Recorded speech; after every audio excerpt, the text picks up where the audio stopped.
الحمدللہ رب العالمین بارئ الخلائق اجمعین وباعث الانبیاء والمرسلین الذی بعدا فلا یرا وقربا فشہد النجوى خلق الخلائق بقدرتہ ونشر الریاح برحمتہ ووتد بالصخور میدان ارضہ والصلاة والسلام علی العبد المؤید والرسول المسدد والمصطفى الامجد حبیب الہ العالمین ابی القاسم محمد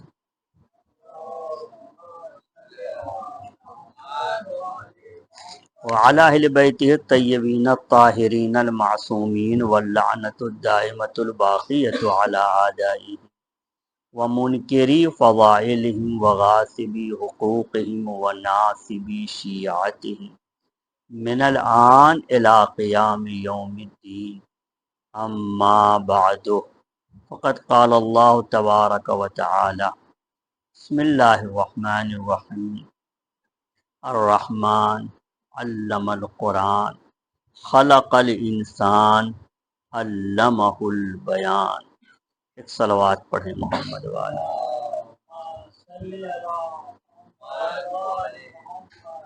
پروردگار عالم سورہ رحمان میں ارشاد فرما رہا ہے کہ خدائے رحمان نے قرآن کی تعلیم دی ہے اور انسان کو پیدا کیا ہے اور اسے بیان کی تعلیم دی ہے۔ عزیزو، جب روایات کی طرف رجوع کرتے ہیں تو بیان کی تعلیم کے ذیل میں ملتا ہے کہ اس سے مراد حضرت علی ابن ابی طالب علیہ السلام ہے۔ پروردگار عالم نے آپ کو بیان کی تعلیم دی ہے، یعنی دنیا کی ہر مخلوق کو مولا اس کی زبان میں سمجھا سکتے ہیں۔ جب ہم امام یا نبی کے بارے میں گفتگو کرتے ہیں، خاص طور پر سرکار دو عالم اور ان کے جانشینوں کے بارے میں، یعنی 14 معصومین کے بارے میں، تو یہ جس طرح سے انسانوں سے کلام کرتے ہیں ویسے ہی یہ جانوروں کی زبان بھی یہ جانتے ہیں۔ ایسا نہیں کہ ان سے گفتگو نہیں کر سکتے، کائنات کے ہر ذرے سے یہ گفتگو اور کلام کر سکتے ہیں۔ اور اس سلسلے میں بہت سے معجزات وغیرہ کتابوں میں بیان کیے جاتے ہیں، اور آپ انبیاء کا تذکرہ پڑھیے۔ مثلا جناب سلیمان کے بارے میں پڑھتے ہیں، جناب سلیمان چیونٹی سے بات کرتے تھے، تو کیا سرکار دو عالم چیونٹی سے بات نہیں کر سکتے؟ وہ تو افضل ہیں، ان سے بھی بہتر ہے۔ چیونٹی سے باقاعدہ گفتگو، قرآن نے اس کو درج کیا ہے۔ قرآن میں ہے کہ جب جناب سلیمان کا لشکر گزر رہا تھا تو چیونٹیوں کے سردار نے کہا ادخلوا فی مساکنکم، اپنے اپنے سوراخوں میں، بلوں میں گھس جاؤ۔ ہاں، لا یحطمنکم سلیمان و جنود، ایسا نہ ہو کہ سلیمان اور ان کا لشکر تمہیں کچل کر رکھ دے۔ جی، روایت بتاتی ہے کہ جناب سلیمان نے اس کی بات سنی اور سننے کے بعد فرمایا علیہ بالنمل، ابھی ابھی اس چونٹی کو میرے سامنے حاضر کیا جائے۔ چونٹی کو حاضر کیا گیا، سوال کیا کہ یہ بتاؤ میں اللہ کا نبی نہیں ہوں؟ چونٹی نے کہا ہاں آپ اللہ کے نبی ہیں۔ فرمایا کیا اللہ کا نبی ظلم کر سکتا ہے؟ کہا نہیں۔ چیونٹی کو کچل دیں اور کچلتے ہوئے چلے جائیں، ختم ہو جائے چیونٹیاں، تو کیا یہ ظلم نہیں ہے؟ یہ تو ظلم ہے۔ تو اللہ کا نبی ہو اور وہ ظلم کرے؟ کہا نہیں، میرا مقصد یہ نہیں تھا کہ یہ ہے، اصل میں یہ جتنی بھی چیونٹیاں ہیں سب میرے ماتحت رہتی ہیں، میں ان کو اللہ کی عبادت کی طرف دعوت دیا کرتی ہوں، اور یہ سب آپ کے حکم سے ہے۔ ہاں، آپ کے حکم سے میں چونٹیوں کو عبادت کی دعوت دیتی ہوں، ذکر الہی کی دعوت دیتی ہوں۔ میں نے یہ سوچا کہ کہیں یہ لشکر، آپ کا جو یہ لشکر ہے، اس کے آب و تاب و شان و شوکت کو دیکھ کر یہ چیونٹیاں مہو نہ ہو جائیں اور ذکر الہی کو چھوڑ دیں، لہذا میں نے یہ حکم دیا کہ سب کے سب سوراخ میں چلے جائیں، آپ کی طرف سے خطرہ نہیں ہے۔ تو بہرحال نبی خدا چیونٹیوں سے کلام کرتا ہے، پرندوں سے کلام کرتا ہے، پرندوں کی زبان جانتا ہے۔ ایسے ہی ہمارے تمام امام بھی چیونٹیوں سے، جانوروں سے کلام، بارہا ایسا ہوا ہے کہ پرندوں سے گفتگو کی، حتیٰ کہ جو سنگریزے ہوتے ہیں، سنگریزے، ان سے کلام کیا، یعنی جو سنگریزے پتھر، ان سے کلام کیا۔ امام حسن، امام حسین علیہم الصلاۃ والسلام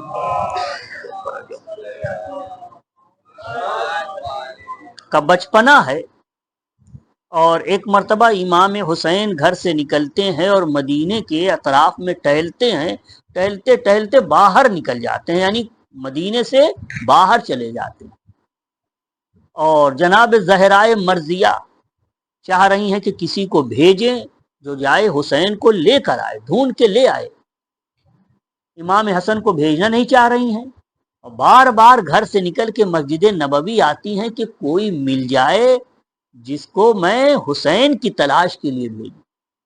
روایت بتاتی 70 مرتبہ گھر سے نکلی اور مسجد نبوی آئی، لیکن کوئی نہیں ملا۔ آخر میں امام حسن نے فرمایا کہ مادر گرامی، مجھے اجازت دیجیے تاکہ میں اپنے بھائی کو ڈھونڈ کے لے آؤں۔ مدینے کے باہر آئے، اجازت ملی، باہر آئے، ڈھونڈنے لگے۔ اچھا، اب جس سے پوچھتے ہیں وہ کہہ رہا ہے ہم نے نہیں دیکھا امام حسین کو، امام حسن ڈھونڈ رہے ہیں حسین کو۔ ہاں، اچانک ایک مرتبہ ایک ہرنی نظر آئی، ہرنی، اس سے پوچھتے حل رأیت اخی حسین، کیا تو نے میرے بھائی حسین کو دیکھا ہے؟ وہ بھی باقاعدہ جواب دیتی ہے، وہ کہتی ہے، ہرنی کہتی ہے کہ ہاں میں نے آپ کے بھائی حسین کو دیکھا ہے۔ اور یہی نہیں، دیکھیے ہرنی کو بھی دیکھیے کتنی تعلیم ہے۔ اس نے کہا کہ ایک یہودی ہے جس کا نام صالح ہے، صالح یہودی، اس نے آپ کے بھائی حسین کو اکیلا دیکھ کر پکڑ لیا ہے اور گھر میں چھپا لیا ہے۔ تو امام حسن علیہ السلام اس کے گھر پر گئے اور پھر ایک تقریر کی، اور اس کے بعد یہ فرمایا کہ اگر تو نے حسین کو میرے حوالے نہیں کیا تو میں اپنے جد سے کہوں گا، اپنی والدہ سے کہوں گا، اور اپنے پدر بزرگوار سے کہوں گا، وہ آئیں گے، اور اس کے بعد اگر تو نے اس کے بعد بھی نہیں حوالے کیا تو میری مادر گرامی بد دعا کے لیے ہاتھوں کو اٹھا دیں گی۔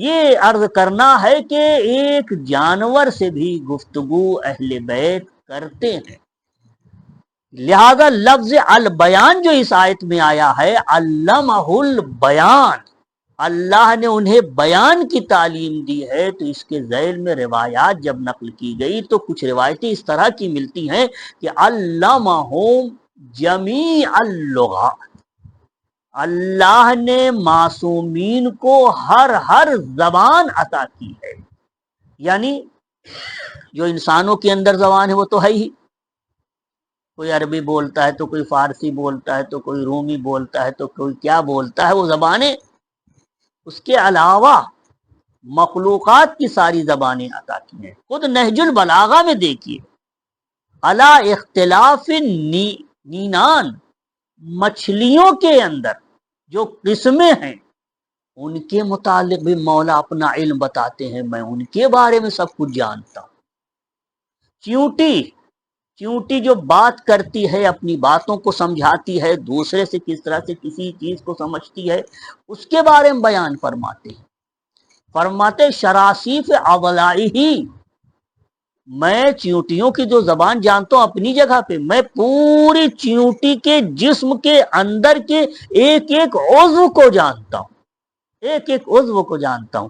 شراسیف اضلاعی یعنی چیونٹی کی پسلیوں کی ہڈیوں کو میں جانتا ہوں۔ اب بتائیے اس کی پسلی اور اس کے اعتبار سے اس کی ہڈی، یہ سب تو علم اگر ہے تو ان 14 کے پاس ہے۔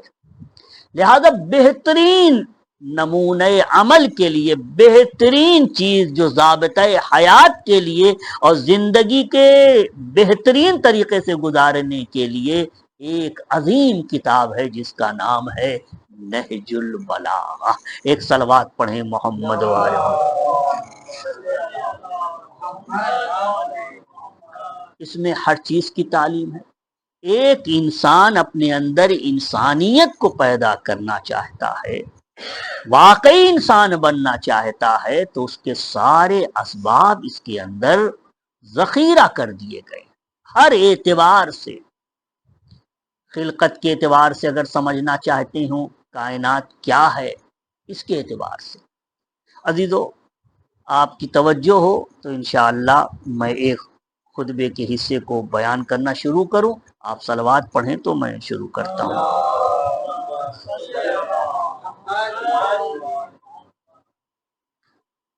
ایک مقام پر مولائے کائنات فرماتے ہیں خلق الخلق، اللہ نے تمام مخلوقات کو پیدا کیا اس وقت،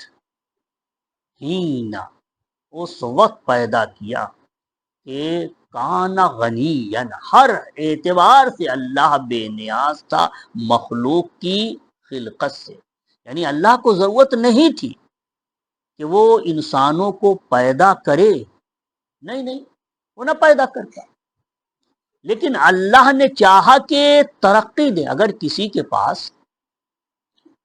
پاس 1 روپے ہوں اور وہ 1 سے 2 روپے، 2 سے 10 روپے بنا لے، آگے بڑھے، تو ترقی ہی ہے۔ لیکن اس سے بڑی بھی ایک ترقی ہے۔ ترقی اس سے بڑی یہ ہے کہ اگر صفر سے یعنی 0 سے اگر کوئی روپے بنا لے تو یہ بڑی ترقی ہے۔ یہ انسان صفر تھا یعنی نہیں تھا، پروردگار عالم نے اسے وجود دیا، وجود عطا کر کے اسے ترقی کی طرف آگے لے گیا ہے۔ ہاں کبھی کبھی ایسا بھی ہوتا ہے کہ ترقی میں تھوڑی سی زبردستی بھی چلتی ہے، تھوڑی سی، ہاں ضروری بھی ہے۔ یہ مثال کے طور پر، یہ تو شاید یورپ وغیرہ میں ہوتا ہے، ہو سکتا ہے کہ کہیں بعض اسلامی ممالک میں بھی ہوتا ہو، کہ جیسے ہی بچے کی ولادت ہوتی ہے، بچہ پیدا ہوتا ہے، تو فوراً اس کی پوری تاریخ، ماں باپ کا نام، سب کچھ نوٹ کر لیا جاتا ہے۔ کس تاریخ میں پیدا ہوا تھا، ماں کا نام یہ ہے، باپ کا نام یہ ہے، فلاں ہاسپٹل میں پیدا ہوا ہے، اور اس کی پوری ڈیٹیل پورے کمپیوٹر میں درج کر دی جاتی ہے۔ اور اب اس کے بعد جب اس بچے کی عمر اس لائق ہوتی ہے کہ اسے اسکول جانا چاہیے، تو ادھر سے گورنمنٹ کے ادارے کی جانب سے گھر پر افراد آتے ہیں کہ بچہ اسکول جا رہا ہے کہ نہیں۔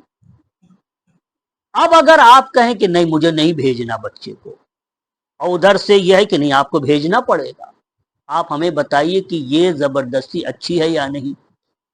اچھی ہے یہ؟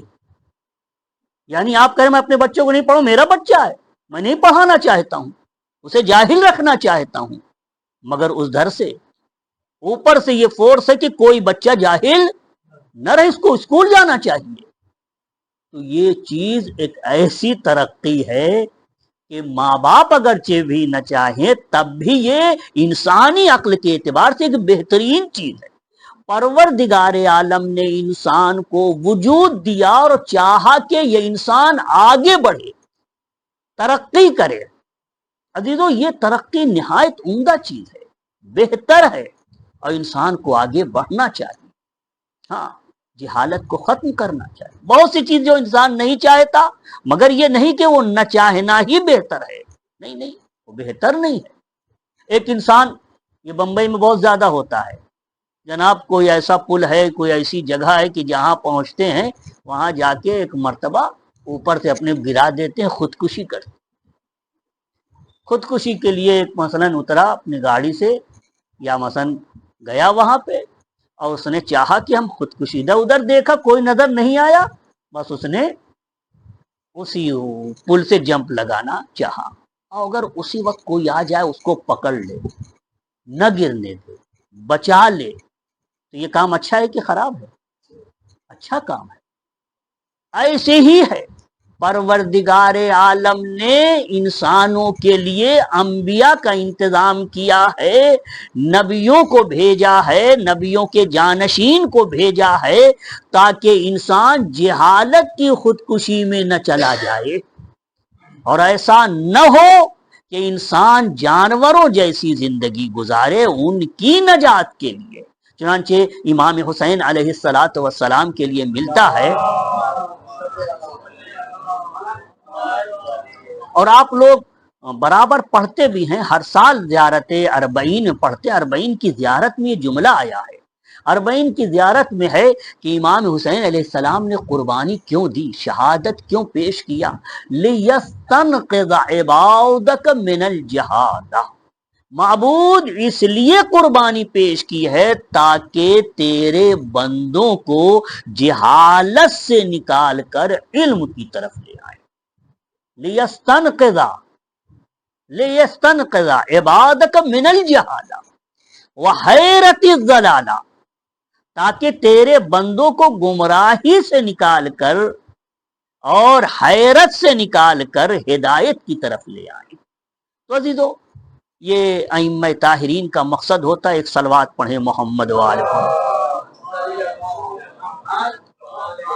خلق الخلق حین خلقہم غنیا عن طاعتہ. جب اللہ نے مخلوق کو پیدا کیا تو مخلوق کی اطاعت سے اللہ بے نیاز تھا. لأنہ لا تضر معصیت من عصاہ، اس لیے کہ جو اللہ کی بات نہیں مانتے، اللہ کا گناہ کرتے ہیں، اس کی نافرمانی کرتے ہیں، اس سے اللہ کو کوئی نقصان نہیں ہوگا. لا تضر ولا تنفعہ طاعت من عطاہ. اسی طرح سے اگر کوئی اچھا کام کرتا ہے، عبادت کرتا ہے، تو اس سے اللہ کو کوئی فائدہ نہیں پہنچتا. یہ بات اپنے عقیدے میں محفوظ رکھو کہ اللہ نے اگر ہمیں پیدا کیا ہے تو اس سے اللہ کا کوئی فائدہ نہیں ہے، اور اللہ نے جو اطاعت کا حکم دیا ہے، اس اطاعت سے اللہ کو کوئی نفع ملنے والا نہیں ہے. اگر ہم گناہوں سے بچتے ہیں تو اس کا مطلب یہ نہیں ہے کہ اگر ہم نہیں بچیں گے تو اللہ کو نقصان ہوگا، نہیں، ایسا کچھ نہیں ہے. وَقَسَّمَ بَيْنَهُمْ مَعَاشَهُمْ، اللہ نے بندوں کے درمیان روزی کو تقسیم کر دیا ہے. دیکھیے یہاں پہ مولائے کائنات کیا فرما رہے ہیں، بندوں کے درمیان روزی کو تقسیم کر دیا ہے، لہذا کوئی بندہ کسی بندے پر کبھی حسد نہ کرے، جلن نہ کرے، اعتراض نہ کرے. یہ کیا بات ہے، ان کے پاس تو بڑی دولت ہے، ہمارے پاس کیوں نہیں؟ نہیں نہیں، روزی کو تقسیم کیا ہے، جس کے لیے جتنا مناسب سمجھا ہے اس کو اتنا دیا ہے. البتہ یہ حلال طریقے کی بات کر رہے ہیں، حرام کی بات نہیں. پروردگار عالم نے ہر ایک کو برابر نہیں رکھا ہے کہ دولت سب کو برابر سے دے دے، کسی کو زیادہ دیا ہے، کسی کو کم دیا ہے. ہاں، قسم بینہم معاشہم، ان کے درمیان معیشت کو، روزی کو تقسیم کر دیا ہے. اس کے بعد پروردگار عالم نے انسانوں کی تربیت کے لیے اس نے ایک راستہ دکھایا.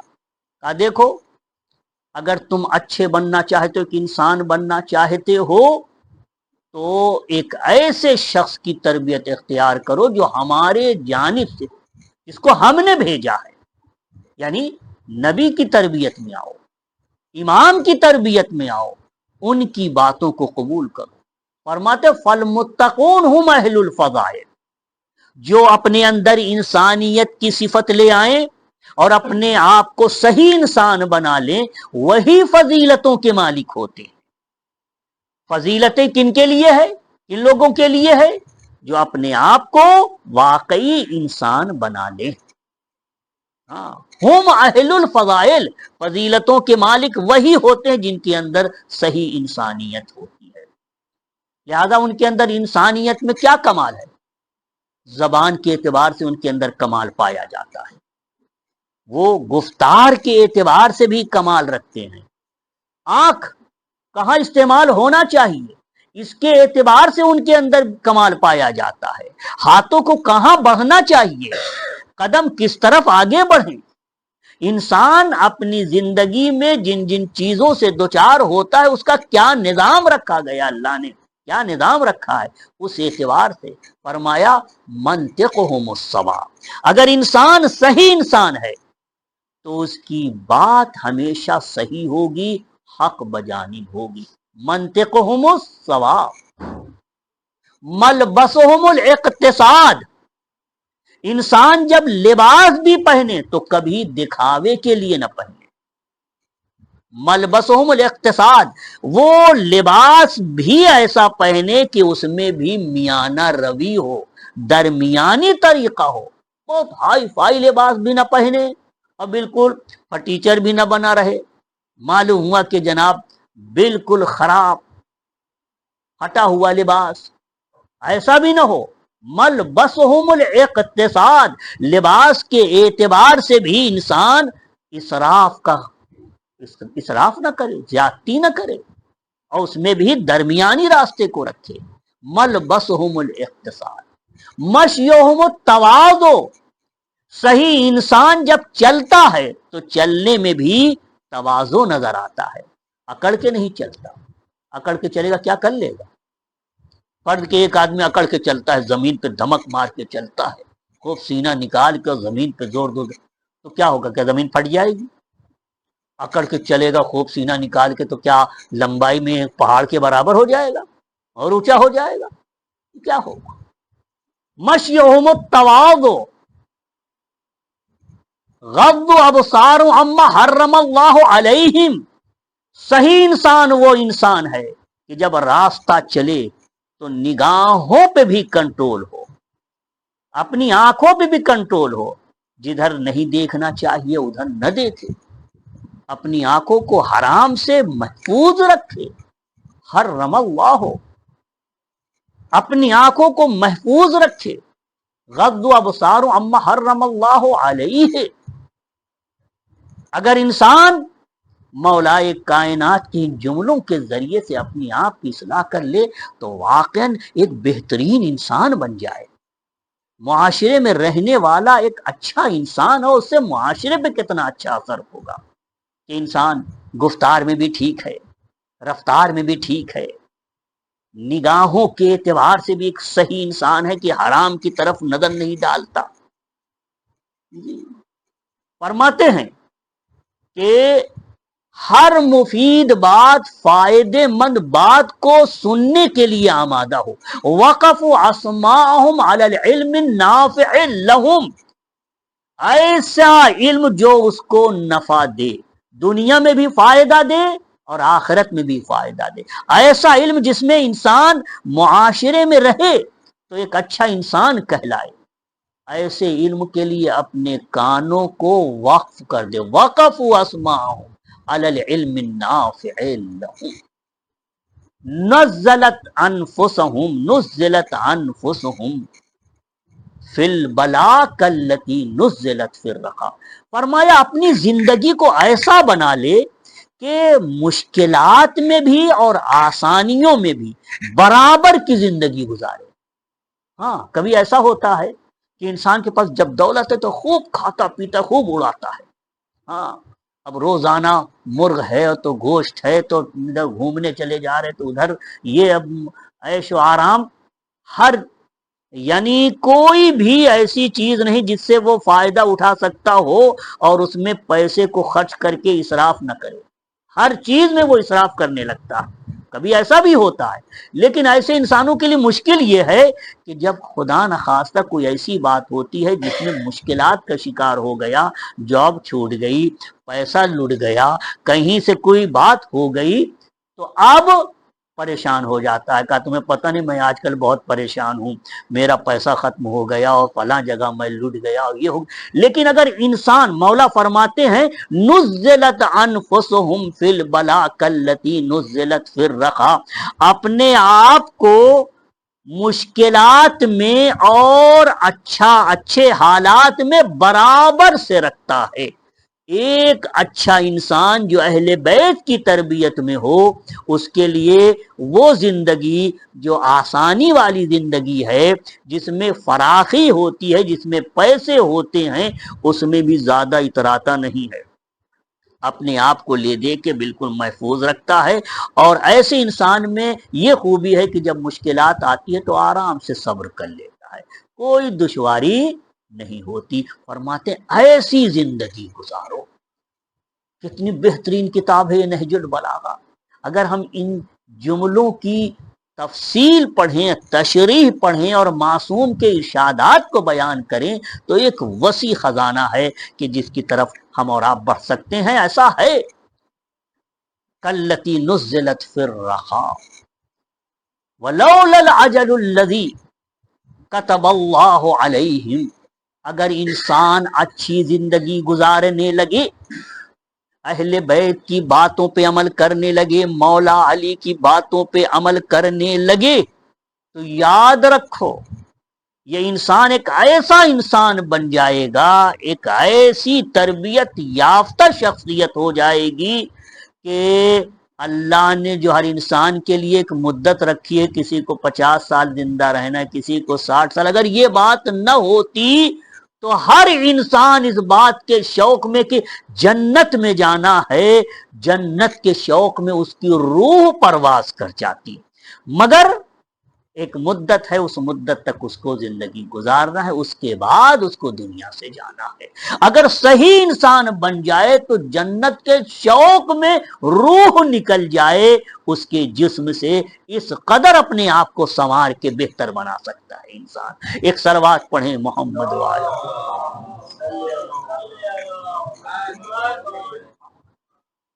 فرماتے لولا العجل الذی کتب اللہ علیہم لم تستقر ارواحهم فی اجسادهم طرفۃ عین عظم الخالق فی اعینہ. انسان کا کمال یہ ہے کہ اس کی نظر میں خدا عظیم ہو. عظم الخالق فی اعینہ، نگاہوں میں خالق کی عظمت ہو. فصغر ما دونہ، اللہ کے علاوہ ہر ایک کے بارے میں یہ سمجھے کہ یہ اللہ کی مخلوق ہے، ان کے اندر جو بھی قدرت و طاقت ہے، جو بھی صلاحیت ہے، اللہ کی دی ہوئی. تو ایک صحیح انسان اس عقیدے کا مالک ہو جائے تو واقعاً پھر وہ ایک اچھا انسان کہلائے گا. عزیزو، نہج البلاغہ کا مطالعہ ضرور کریں. اس کے چاہے چند جملے ہی پڑھیں، علم کا خزانہ. علم کا خزانہ اگر آپ کو ایک جگہ دیکھنا ہو تو وہ نہج البلاغہ ہے. نہج البلاغہ کا یقیناً ترجمہ تو ہوا ہے، لیکن آپ کی خدمت میں عرض کیا کہ ترجمہ تو بہت شارٹ ہوتا ہے.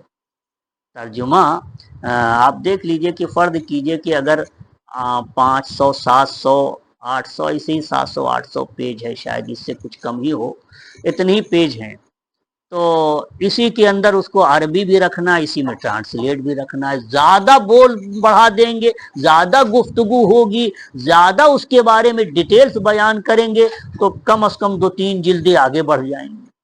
لیکن یہ ہمیں چاہیے کہ ہم ڈیٹیل معلوم کرنے کی کوشش کریں. اگر ہم تھوڑا سا پڑھیں تو اس کے بارے میں آگے معلوم کریں، دیکھیں کہ کیا ہے اس کے بارے میں. عزیزو، علم سے بھرا ہوا خزانہ ہے. ایک شخص ہے، نام ہے یونس بن رباط. اس کا ایک ساتھی ہے، نام ہے کامل التمار. یہ آتا ہے، یہ دونوں یونس اور کامل التمار دونوں امام جعفر صادق علیہ الصلوۃ والسلام کے پاس آتے ہیں۔ کامل التمار کہتا ہے کہ اے میرے آقا، ایک حدیث آپ ہستیوں کی جانب سے ہم تک پہنچی ہے، ذرا سے اس حدیث کے بارے میں ہم معلوم کرنا چاہتے ہیں۔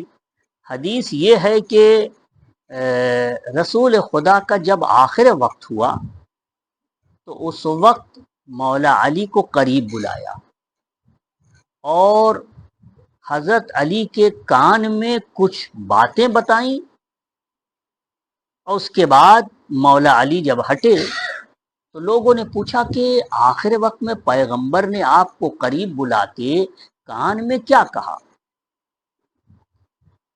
تو مولا علی نے فرمایا کہ علمنی رسول اللہ الف باب من العلم، رسول نے مجھے علم کے 1000 باب تعلیم دے دیے ہیں، علم کے 1000 باب ہمیں سکھا دیے ہیں، اور یہ 1000 باب ایسے ہیں کہ یفتح کل باب الف باب، ہر باب سے، باب کہتے دروازے کو، گویا ٹاپک، ہر باب سے، ہر دروازے سے 1000 دروازے کھلتے ہیں۔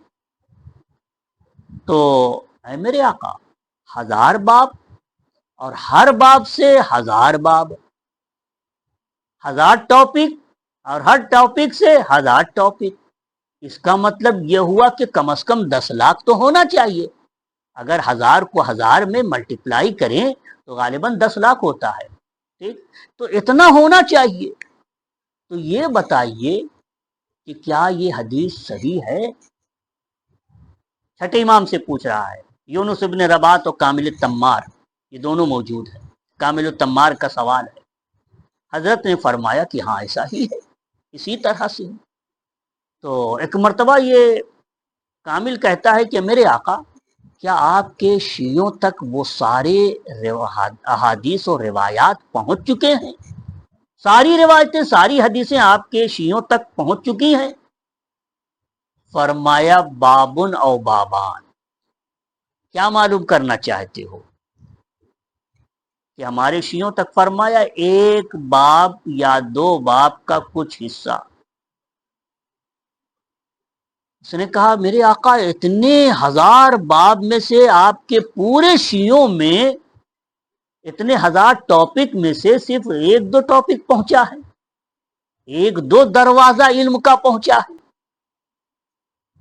آپ نے فرمایا کہ جو تم لوگ ہمارے فضائل میں روایات کو نقل کرتے ہو ان کے بارے میں سنو، جو روایت تم نقل کرتے ہو یہ روایتیں الفن غیر معطوفتن، یہ سمجھ لو ایک الف ہے وہ بھی مکمل نہیں، یعنی پوری دنیائے شیعت میں جتنی روایات اہل بیت کی موجود ہیں، جتنے فضائل موجود ہیں، جتنے کمالات موجود ہیں، جتنا علم موجود ہے، دوسرے لفظوں میں نہج البلاغہ جیسی کتاب میں جتنا بھی علم موجود ہے وہ ایک الف سے بھی کم تر علم ہے اس کے اندر، اور ابھی تو بہت باقی ہے جو ہماری آخری حجت وقت کا امام جب آئے گا تو وہ سارے علموں کو ظاہر کرے گا۔ ایک صلوات پڑھیں محمد والے۔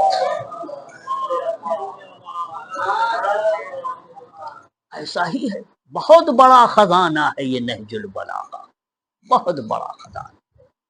عزیزو، موسیٰ ہیں اور خضر ہیں، سفر ہے، ایک دریا کے کنارے پہنچے، دریا کے کنارے پہ کھڑے ہوئے ہیں، اچانک ایک پرندہ آتا ہے، اپنی منقار سے پانی لیتا ہے سمندر سے، ایک قطرہ وہ آسمان کی طرف پھینکتا ہے، ایک قطرہ زمین کی طرف پھینکتا ہے، بار بار قطرہ لے رہا ہے، پھر ایک قطرہ لے کے اس نے داہنی طرف مشرق کی طرف، ایک قطرہ مغرب کی طرف، اس طرح سے اس نے پھینکا اور ایک قطرہ لیا اور سمندر ہی میں ڈال دیا۔ اب حیرت میں ہیں موسیٰ بھی، خضر بھی، موسیٰ خضر سے پوچھ رہے ہیں کہ یہ کیا مطلب ہے، خضر خاموش ہیں. ایک صلوات پڑھیں محمد وآل محمد. کوئی جواب نہیں دے رہے ہیں، فکر میں تھے، متحیر تھے کہ ایک شخص آتا ہے وہ کہتا ہے کہ مالی اراکما متفکرین، کیا بات ہے کہ آپ دونوں فکر میں ہیں. ایک شخص آتا ہے، ان دونوں نے کہا کہ یہ جو پرندے کا ماجرا ہے، ہم نے دیکھا کہ پرندہ آیا اور اپنی منقار سے، اپنی چونچ سے ایک قطرہ پانی سمندر سے لے کے داہنی طرف پھینکتا ہے، ایک بائیں طرف پھینکتا ہے، قطرہ اوپر پھینکتا ہے، قطرہ نیچے پھینکتا ہے، اور ایک قطرہ نکال کے خود زمین اسی سمندر ہی میں ڈال دیتا ہے. فرمایا کہ میں ایک صیاد ہوں، شکار کرنے والا ہوں، اور آپ دونوں نبی ہیں، آپ کو اس کا علم نہیں مگر میں جانتا ہوں. انہوں نے کہا کہ دیکھیے ہم اللہ کی طرف سے نبی، جتنا اللہ نے ہمیں بتایا ہم اتنا جانتے ہیں، تم اپنا بتاؤ. اب جو بھی مصلحت رہی ہو. اس نے کہا کہ در حقیقت اس نے اشارہ دیا ہے کہ ایک قطرہ جو آسمان کی طرف پھینکا، یعنی تمام آسمان میں رہنے والوں کا علم، اور ایک قطرہ جو زمین کی طرف پھینکا، اس سے مراد یہ ہے کہ تمام زمین میں بسنے والوں کا علم. اور مشرق و مغرب کی طرف پھینکا، یعنی مشرق کی طرف جتنے ہوں گے ان کا علم، اور مغرب کی طرف جتنے ہوں گے ان کا علم. جو لوگ سمندر میں رہتے ہیں اور سمندر کے اندر جو کچھ بھی ہے ان کا علم سب قطرے کے برابر ہے اس نبی کے مقابل میں جو آخر میں آئے گا، نبی آخر الزماں کے مقابل میں. اور اس کا علم یہ سمندر کی طرح ہے، اور ان کے بعد ان کا ایک وارث ہوگا جو ان کا ابن عم ہوگا، جس کا نام علی ابن ابی طالب ہے. یہ سارا علم اس تک منتقل ہوگا. کائنات کے پاس جو بھی علم ہے وہ ایک قطرہ ہے، اور ان ہستیوں کے پاس جو علم ہے وہ ایک سمندر ہے. اور یہ یاد رکھو، جو قطرہ اس نے دوبارہ سمندر سے لے کے سمندر میں ڈال دیا، یہ اس بات کی طرف اشارہ ہے کہ جو قطرہ بھی لوگوں کے پاس موجود ہے اس میں بھی یہ ہستیاں شریک ہیں. ایک صلوات پڑھیں محمد والے.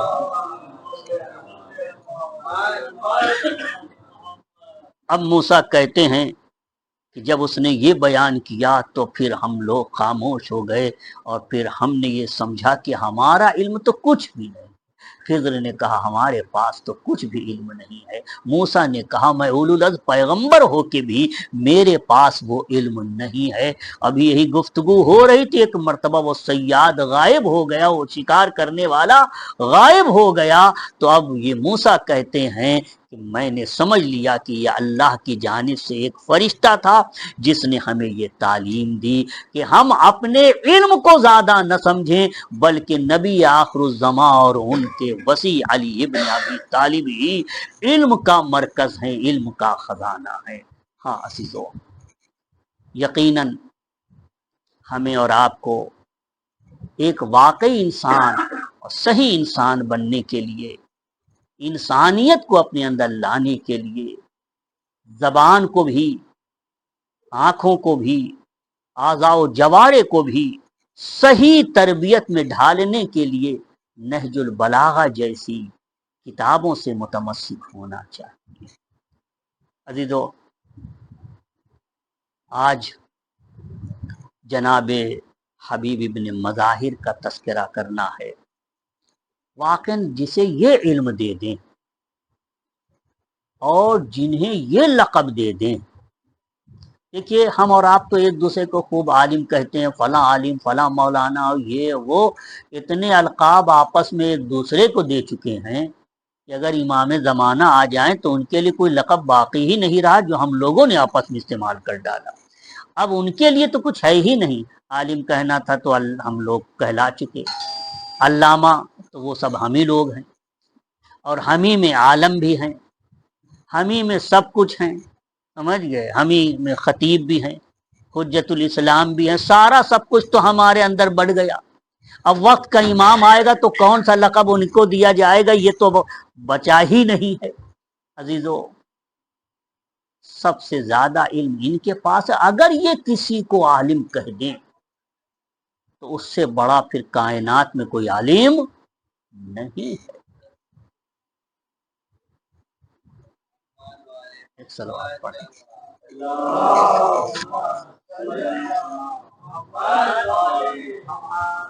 عزیزو، آپ لوگوں نے برابر سنا بھی ہوگا، امام حسین کربلا میں ہیں اور دشمن کی تعداد روز بروز بڑھتی جا رہی ہے. کم از کم 30,000، کم سے کم، سب سے زیادہ کم 30,000 کا لشکر، اور زیادہ کی کوئی تعداد نہیں ہے کہ اس کی کیا انتہا ہے. میں نے انوار الشہادہ میں دیکھا ہے کہ اس میں لکھا تھا کہ 4 لاکھ کا لشکر تھا میدان کربلا میں. اور دلیل یہ دی ہے کہ کوفہ میں 400 پرچم تھے، ہر پرچم کے تحت میں 1,000 کی فوج ہوتی تھی. اس اعتبار سے 4 لاکھ کی فوج کربلا پہنچ گئی. حسین نے وہاں سے خط لکھا حبیب ابن مظاہر کو. حبیب ابن مظاہر کو جو خط لکھا ہے اس میں جملے یہی ہیں: بسم اللہ الرحمن الرحیم، من الحسین ابن علی الی الرجل الفقیہ حبیب ابن مظاہر. یہ خط حسین کی جانب سے ہے اور اس مرد کی طرف ہے جو فقیہ ہے. فقیہ کا لقب حسین نے دیا حبیب ابن مظاہر.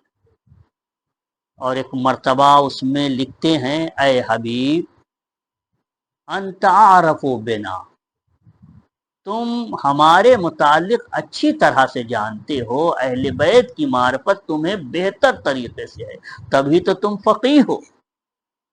اے حبیب ہماری نصرت کو آؤ، روز قیامت ہمارے جد تمہیں جزائے خیر دیں گے.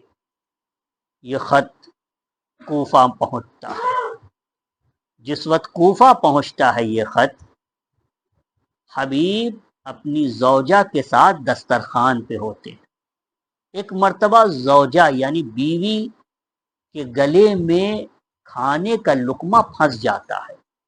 بیوی کہتی ہے کہ اے حبیب ابھی ابھی کوئی خط آنے والا ہے، اور یہ خط بہت ہی معزز خط ہے اور نہایت اچھی شخصیت نے بھیجا ہے. ہاں، ایک عظیم شخصیت کا یہ خط ہے. ابھی یہ بات تمام نہ ہوئی تھی کہ کسی نے دروازے پہ دستک دی. حبیب گئے. ایک مرتبہ اس نے کہا میں حسین کا قاصد ہوں، خط لے آیا. خط لیا لیکن اس خط کو پڑھا مگر سنایا نہیں. عزیزو، یہ زوجہ پوچھ رہی ہے کہ حبیب خط کس کا ہے؟ حبیب نے کہا حسین کا خط ہے، کربلا میں ہیں، مجھے بلایا ہے. ایک مرتبہ زوجہ کہتی ہے کہ اے حبیب حسین بلا رہے ہیں، جاؤ حسین کی مدد کو جاؤ. عزیزو، ایک مرتبہ حبیب کہتے ہیں میری زوجہ میں اگر وہاں چلا گیا تو تم بیوہ ہو جاؤ گی اور میرے چھوٹے چھوٹے بچے جو ہیں یتیم ہو جائیں گے، میرے بچے یتیم ہو جائیں گے. عزیزو، زوجہ یہ کہتی ہے کہ یتیم ہو جائیں گے کوئی بات نہیں، آخر بنی ہاشم کی عورتیں جو کربلا میں ہیں ان کے بچے بھی تو یتیم ہو جائیں،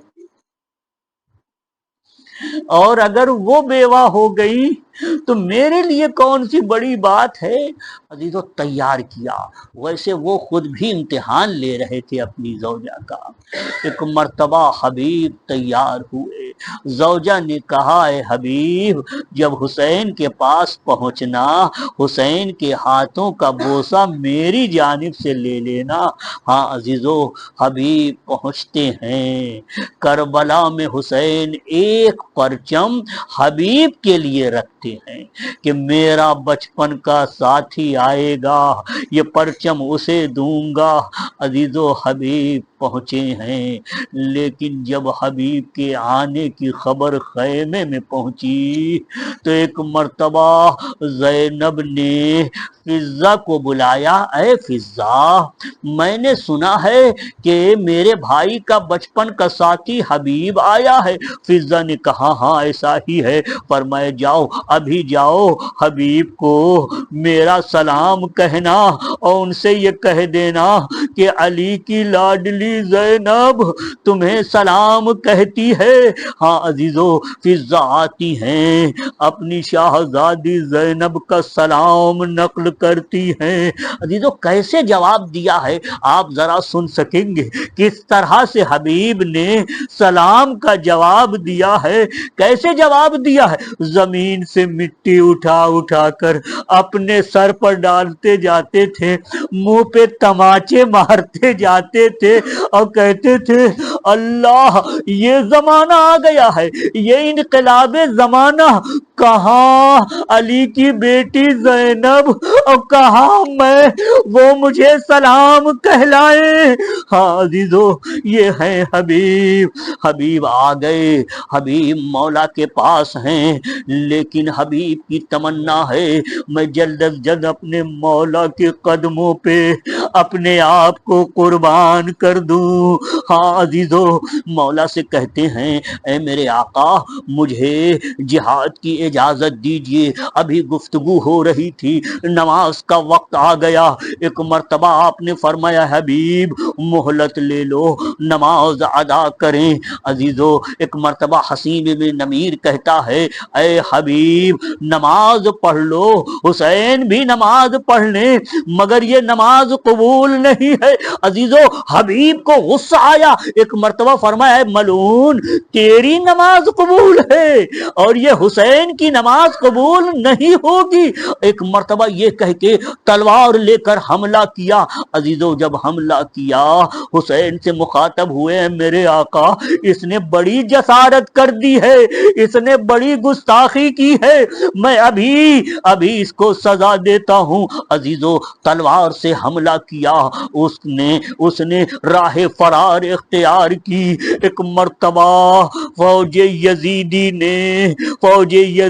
نے حبیب ابن مظاہر کو گھیر لیا۔ عزیزو کوئی تلوار سے مار رہا تھا، کوئی نیزے سے مار رہا تھا، کوئی تیر مار رہا تھا۔ اس بہادر بوڑھے حبیب ابن مظاہر نے 62 شجاعان عرب کو جو یزیدی فوج میں تھے سب کو واصل جہنم کیا، لیکن کب تک لڑتے۔ ایک مرتبہ آواز دیا میرے آقا خادم کی خبر لیجئے۔ عزیزوں ملتا ہے، روایت میں ملتا ہے کہ جب حسین کو یہ صدا دی، حسین نے یہ آواز سنی، بان الانکسار علی وجہ الحسین، حسین کے چہرے پر ذوف طاری ہو گیا، شکستگی کے آثار کہ بچپن کا ساتھی حبیب جدا ہو رہا ہے۔ ہاں عزیزو جلدی سے آئے، حبیب کے سر کو زانو پر رکھا، حبیب نے آخری زیارت کی، ایک مرتبہ روح پرواز ہو گئی۔ عزیزو ایک دو جملہ اور آپ کی زحمت تمام۔ عزیزو جب یہ حبیب شہید ہو گئے تو حبیب کے قوم کے لوگ، حبیب کے قبیلے کے لوگ فوج ابن زیاد میں موجود تھے۔ ایک مرتبہ عمر سعد سے کہا اے عمر سعد حبیب ہمارے قبیلے کے رئیس ہیں، ہمارے قبیلے کے لیڈر ہیں، ہمارے قبیلے میں ایک عظیم شخصیت ہے، دیکھو ہمیں حبیب کو درمیان سے نکال لینے دو۔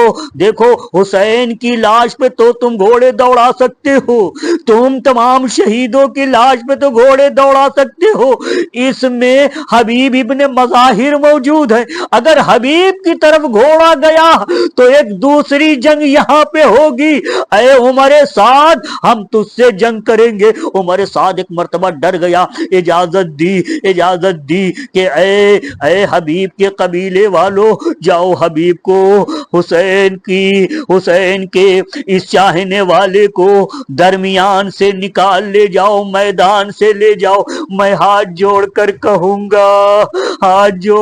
کہوں گا کہ اے حبیب، آپ رئیس قبیلہ تھے، آپ کی جان بچا لی گئی، آپ کی لاش کو بچا لیا گیا، آپ کی لاش کو احترام کیا گیا، بچا لیا گیا، لیکن کیا حسین سردار جوانان جنت نہیں تھے؟ آخر ان کو کیوں نہیں بچایا؟ اور اسی پر اکتفا نہیں بلکہ بھوکا رکھا گیا، پیاسا رکھا گیا۔ ہاں عزیزو، اب حسین اس منزل پر آ گئے کہ اکیلا و تنہا حسین ہے، چاروں طرف سے اشقیاء ہے۔ امام باقر فرماتے ہیں میرے جد حسین کو تلواروں سے بھی شہید کیا گیا، نیزوں سے بھی شہید کیا گیا، تیروں سے بھی شہید کیا گیا۔ جس کے پاس کچھ نہیں تھا وہ زمین سے پتھر اٹھا اٹھا کر مارتا تھا۔ عزیزو، جس کے پاس پتھر بھی نہیں ہوتا تھا وہ ایک مرتبہ حسین سے گستاخانہ سوال کرتا تھا، اے حسین یہ دیکھو فرات کا پانی کیسے موجے کھا رہا ہے، لیکن ایک قطرہ آپ کو نہیں ملے گا۔ عزیزو، حسین ہیں جن کا پورا بدن زخمی ہو چکا ہے۔ عمر سعد نے آواز دی، اے شیم، اب حسین میں تاب مقاومت نہیں ہے، حسین لڑنے کی طاقت نہیں رکھتے، حسین پر ذوف طاری ہو گیا ہے، ایک مرتبہ اور حسین کا کام تمام کر دے۔ عزیزو، شمر ملون آگے آتا ہے، ایک ایسا پیر ٹھوکر ایسی مارتا ہے کہ حسین پلٹ جاتے ہیں۔ عزیزو، ایک مرتبہ ملون ایک کند خنجر نکالتا ہے کہ فرشتوں میں صدائے استغاثہ بلند ہوئی، ایک منادی نے آواز دیا، الا قتل الحسین بکربلا، الا ذبح الحسین بکربلا،